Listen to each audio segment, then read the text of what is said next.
श्री सद्गुरु महाराज की जय। महर्षि मेही के दिनचर्या उपदेश से।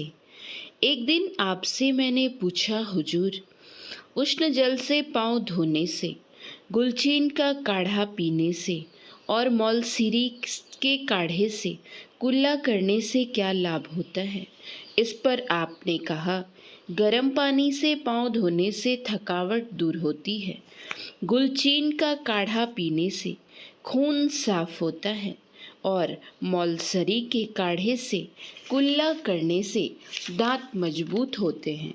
इसीलिए तो मौलसरी को वज्रदंती भी कहते हैं। कभी आप नीम का भी दत्वन किया करते थे। आधुनिक सभ्यता के टूथब्रश, टूथ पाउडर अथवा टूथपेस्ट का आपने कभी व्यवहार नहीं किया। 4-5 मास पूर्व आप अपने भक्त श्री राजेंद्र रामदास जी द्वारा बनाए गए आयुर्वेदिक मंजन का उपयोग करते थे।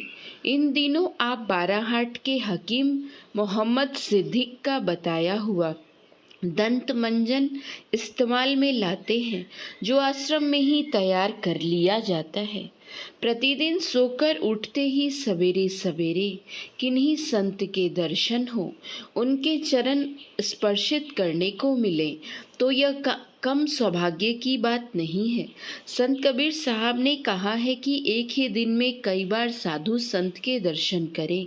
अगर सप्ताह, पखवाड़े और मास में बार बार दर्शन ना करें तो कम से कम वर्ष में एक बार अवश्य करें। यदि कोई ऐसा भी नहीं कर सके तो उसे मोक्ष नहीं मिलेगा। हम लोगों में से बहुत ऐसे सत्संगी हैं जो 20-30 साल पहले दीक्षित हुए हैं, पर गुरुदेव उन्हें सामान्य ढंग से पहचानते नहीं। कारण क्या है? उनमें भक्ति भाव की कमी है। बार बार दर्शन करने नहीं आते, सेवा में कुछ प्रस्तुत नहीं करते, अपने यहाँ ले जाकर सत्संग नहीं कराते।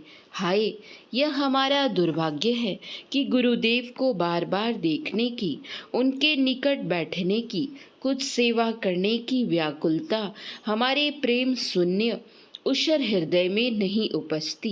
कितना मंगलमय हो अगर गुरुदेव की निर्मल दृष्टि हमारे ऊपर बार बार पड़ती रहे तो। ब्रह्म मुहूर्त में कुछ आश्रमवासी आपके कमरे में जाकर अपने दोनों हाथों से आपके चरण स्पर्शित करके माथा टेकते हैं और लौटाते हैं। चरण छूते समय आप प्रायः पूछा करते हैं, कौन है? कभी उनके नाम जानकर उनसे संबंधित बातें भी करते हैं और कभी कहते हैं, अच्छा जाइए।